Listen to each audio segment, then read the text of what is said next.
다양성과 보존입니다. 자, 생물 다양성과 보존. 생물 다양성의 의미에 대해서 봤을 때 어머 생물 다양하네. 종류도 겁나 많고요. 생긴 것도 다르고요. 이 다양성에 대한 정의를요. 세 가지를 가지고 얘기할 거예요. 첫 번째는 유전적 다양성. 유전적. 두 번째는 생물의 종 다양성. 세 번째는 생태계의 다양성. 좀 예습하니까 다 알죠? 오케이? 유전적으로 다양하다는 건 뭐다? 무늬가 다르게 생겼다. 다른 모양이다. 다른 유전자를 가지고 있다. 다른 유전 정보를 가지고 있다는 뜻이죠. 똑같은 무당벌레, 개체, 여러 개체들이 모여 있어요. 같은 개체들, 같은 종들의 모임. 이거 뭐라고 하지? 그렇지. 개체들이 모이는 거 우리는 개체군이라고 하죠. 개체군들이 모여서 여러 종들이 모여 있다. 이걸 뭐라고 한다? 군집이라고 하죠. 군집, 생물적 요인뿐만 아니라 비생물적 환경까지 포함하면 그렇죠. 생태계라고 했죠. 자, 여기서 유전적으로 다양하다는 건 같은 종 내에서 얘기하는 거겠네요. 자, 종 다양성은 뭘 얘기한다? 군집 내에 종류가 많다는 거죠. 이때 여기서 중요한 포인트는 뭐다? 균일하게 다양해야 된다는 거죠. 균등하게. 맞지? A 개체, B 개체, C 개체, D 개체 총 4가지 개체가 있지만 여기는요. 2명, 2명, 2명, 2명. 여기는요. 4명, 1명, 1명, 1명. 즉 균일할수록 다양성이 더 높다라고 얘기할 수 있는 거죠. 자, 그 다음에 생태계 다양성은요. 우리가 살고 있는 환경까지 포함시키는 거죠. 환경이 다양할수록 뭐가 다양해진다? 생물이 다양해집니다. 생태계가 다양해질수록 사막, 갯벌 뭐 이런 것들 다양한 환경에서 다양한 생명체들이 살고 있잖아요. 맞죠? 생태계가 다양할수록 생물의 종이 다양하고요. 거기 살고 있는 종 때문에 환경이 변하잖아. 지렁이가 꿈틀꿈틀꿈틀 거리니까 통기성이 좋은 흙이 되는 것처럼. 됐습니까? 생물이 또 다양해야지 어떻게 생태계가 다양해지는 거예요. 서로 상호작용하는 연관관계가 있죠. 확실하게. 즉 생태계에서 가장 다양성이 높다. 생물들이 가장 살아가기 딱 좋은 환경이 뭐다? 산림 중에서도 열대우림이었고요. 맞죠? 따뜻하고 습한 지역이었습니다. 그리고 가장 다양성이 떨어지는 지역이 뭐라고 했다? 농경지. 그렇죠. 요 정도는 알고 있겠죠. 됐습니까? 왜? 한 가지 종만, 특정 종만 재배하고 있으니까요. 다양성은 떨어지죠. 됐습니다. 이렇게 해서 우리는 생물의 다양성을 이렇게 봤습니다. 자, 그래서 1페이지 보시면요. 밑에 종 다양성의 그림을 딱 보시면 가, 나 중에서 가가 균일하게 있으니까 가가 생물의 다양성, 즉 종 다양성이 더 높다라고 얘기할 수 있겠네요. 자, 그 다음에 오른쪽에 그렇게 생물 다양성의 중요성에 대해서도 저번에 간단하게 얘기는 했던 것 같은데 생물의 다양성이 중요한 이유는 뭘까요? 생태계는 2가지 모양을 가집니다. 먹이 사슬과 먹이 그물의 모양을 가진다고 했어요. 생태계, 우리가 살고 있는 생물적 요인과 그리고 비생물적 요인 모두 통틀어서 생태계라고 했습니다. 하나의 독립된 개체를 우리는 독립된 생명체를요 개체라고 했고요. 이 개체들이 모여서 하나의 개체군, 같은 종들의 모임이죠. 다 똑같은 종이죠. 사슴 한 마리, 사슴 여러 마리죠. 개체군이 되고요. 여러 종들이 모여서 우리는 군집이라고 얘기했고요. 이렇게 생물적 요인과 식물, 동물 이런 것 분해자들 생물적 요인과 그리고 비생물적 환경까지 포함시켜서 우리는 생태계라고 했습니다. 이 생태계를 봤을 때 생태계가 좀 더 안정적으로 생물의 다양성이 좀 안정되도록 보존하기 위해서는요. 생태계는요. 크게 2가지 요소로 볼 겁니다. 살아있는 생물적 요인과 그리고 환경적 요인이죠. 즉 비생물적 요인으로 구성되어 있습니다. 대충 써서 미안해. 생물적 요인과 비생물적 요인에서 생물적 요인은 3가지가 있었어요. 첫 번째 뭐다? 생산자가 있었고 이건 내가 설명했어. 그리고 소비자. 근데 이해돼요? 이렇게 설명해도 분해자. 요 3가지로 구성되어 있습니다. 생물적 요인에 환경까지 플러스 시키면 이건 뭐다? 생태계다. 생태계는 생물적 요인과 비생물적 요인으로 구성되어 있구나. 그럼 생물적 요인, 생명체는 뭐가 있을까요? 식물도 있고 동물도 있고 세균도 있고 다양하겠죠. 그걸 생산자, 소비자, 분해자로 나눠서 봤습니다. 이때 이 생산자는 대표적으로 식물이라고 우리가 얘기할 수 있겠네요. 그리고 식물 플랑크톤, 조류 이런 것들도 얘기할 수 있겠네요. 소비자 같은 경우는 누가 될까요? 페이지 조금 넘겨서 볼까요? 완전 한 장을 넘기면 생태계와 환경이라고 첫 번째가 나와요. 여기 이쪽이죠? 4단원 첫 번째. 여기 보시면 소비자도 나오죠? 소비자는 1차, 2차, 3차 이렇게 우리가 구분해서 얘기를 할 건데 밑에 있는 풀떼기야 스스로 강합성을 해서 영양분을 만드는 새끼예요. 어머, 강합성 어떻게 한다고요?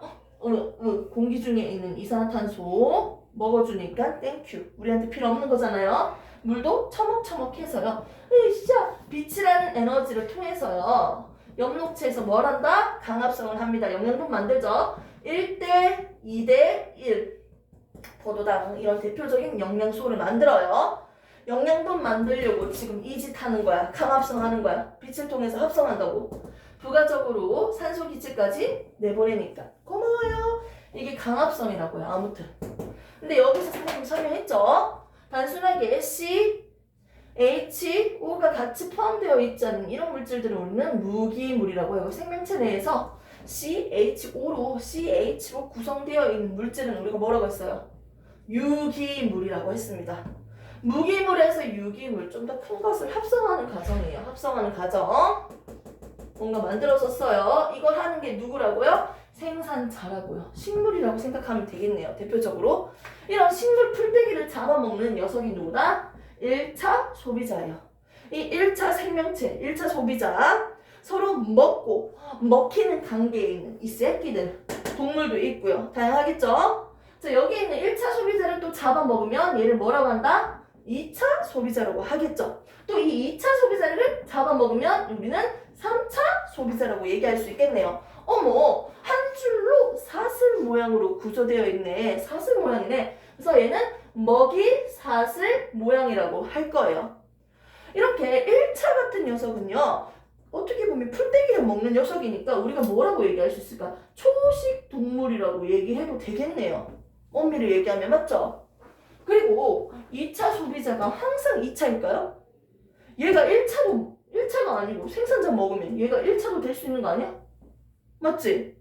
즉 자기가 먹고 있는 먹이에 따라서 이 위치들이 달라지겠네요. 1차, 2차, 3차. 됐습니까? 그래서 소비자는요. 크게 1차, 2차, 3차로 우리가 나눠서 얘기를 했고요. 얘들은요. 살아가는 방식이 뭐예요? 먹고 먹히는 관계죠. 오케이? 유기물을 먹으면서 다른 생명체의 유기물을 먹으면서 에너지를 얻는다. 영양분을 얻는다. 이게 바로 소비자들이에요. 먹으면서. 자, 그 다음에 나오는 게 분해자입니다. 분해자는요. 두 가지예요. 결국 하는 역할이. 동물들이 뒤졌어. 동물들의 사체나 동물들의 배설물. 응가 뭐 이런 것도 있나요? 배설물들 이런 것들이 있죠. 거기 보면 구데기도 끓고 냄새도 지리죠. 자, 분해자는요. 말 그대로 분해합니다. 이런 유기물을요. 어떻게? 무기물로요. 좀 큰 덩어리를 작게 만드네. 이런 느낌? 유기물로요. 작게 분해시키는 역할을 합니다. 즉, 동물의 사체나 배설물을 분해시켜서 영양분을 얻는 녀석, 에너지를 공급받는 녀석, 이걸 우리는 분해자라고 합니다. 그래서 그 각각의 대표적인 예를 적었습니다. 식물 플랑크톤이 생산자, 소비자는 1차, 2차, 3차 너무 많아서 생략했고요. 분해자는 곰팡이, 버섯, 세균 이런 것들이 있습니다. 됐습니까? 이렇게 해서 우리가 생물적 요인을 크게 세 가지로 봤고요. 여기서 조금 놀랍게 볼 수 있는 점이 뭐냐면 생산자 같은 경우는 유기물에서 무기물을 만들었죠. 아무것도 없는 맨 땅에다가 물 흡수하고 이산화탄소 흡수해서 뭔가를 만들어냈잖아요. 영양분. 맞죠? 무기물에서 유기물 뭔가 만들어냈는데요. 즉 분해자는 뭐다? 뭔가 큰 물질들을 분해시켜서 다시 땅으로 다시 돌려보내고 있어요. 어떻게 보면 좀 반대되는 과정 아니에요? 좀 순환할 수 있는 순환되는 과정을 우리가 찾아볼 수 있겠네요. 무기물을 유기물로 만들었는데 다시 유기물을 무기물로 만들고 있는 과정을 볼 수 있겠네요. 이런 식으로 계속 순환되고 있습니다. 생물적 요인 안에서도. 오케이? 이렇게 우리가 봤고요. 밑에는 비생물적 요인이 미리 나와 있는데, 즉 얘는 뭐다? 빛, 온도, 물, 토양, 공기 등 이런 환경적인 요인을 우리가 비생물적인 요인이라고 한다. 아, 비생물적이다. 그 습도, 온도, 빛 이런 것들인데 한번 순서들 한번 지금 외워볼게요. 생명체가 아닌 것들? 빛, 온도, 또 뭐가 있었죠? 한번 떠올려봐요. 물도 있었고 또 뭐가 두 개 더? 토양. 공기가 있어? 흙, 토양, 또 공기 이런 것들 있죠. 근데 생물적 요인이 어떻게 비생물적 요인한테 영향을 끼칠 수 있을까? 어떻게 영향을 끼칠까? 생물적 요인이 어떻게 했을 때 비생물적 요인한테 영향을 끼칠까? 생물적 요인이 영향을 끼치는 게 뭐가 있어?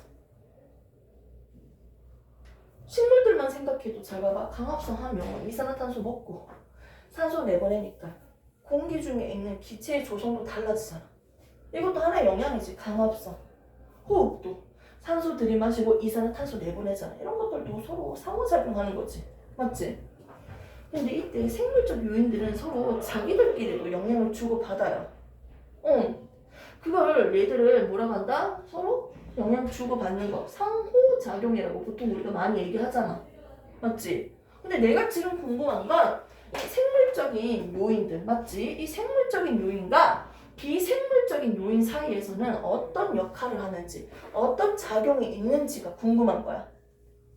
아니, 빛이 센 지역에서는 선인장 이파리 보세요. 증발하지 않기 위해서 잎이 겁나 됐나 조금해요. 가시 모양으로 생겼어요. 면적이 좁아지고 있어요.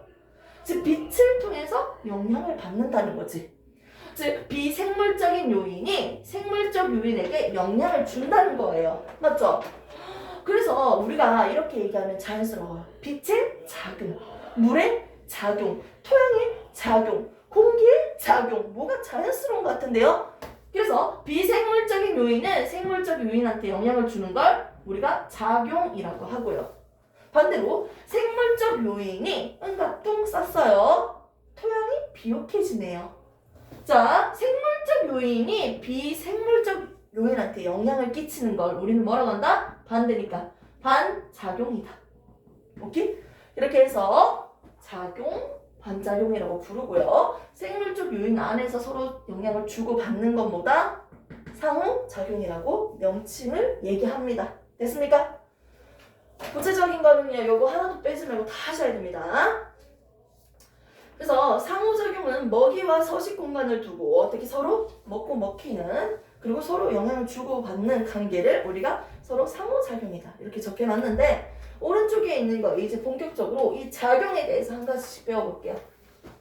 생태계는 뭐다? 하나의 거대한 시스템이야 여러분. 생명체와 비생물적인 요인이 같이 통틀어서 생태계라고 하는데, 우리 지구에는 여러 생태계가 존재해. 먼저 생태계는 어떻게 구성되어 있었다? 생물적 요인과 비생물적 요인으로 이루어져 있어. 그리고 비생물적 요인이 생물적 요인한테 영향을 끼치지. 이걸 작용이라고 해. 그래서 빛의 작용, 온도의 작용, 이걸 이제부터 한 개씩 배워갈 거야. 됐습니까? 그래서 지금 나오는 게 빛의 작용이 먼저 나오는 거예요. 첫 번째 보겠습니다. 빛과 생물이에요. 빛과 생물에서도 1번, 2번, 3번. 세기, 파장, 1조 시간 이렇게 나눌 거예요. 요거는 책을 통해서 좀 하겠습니다. 왜냐면 좀 빠르게 하기 위해서 영상은 요 정도만 하고요. 책을 보면서, 그림을 보면서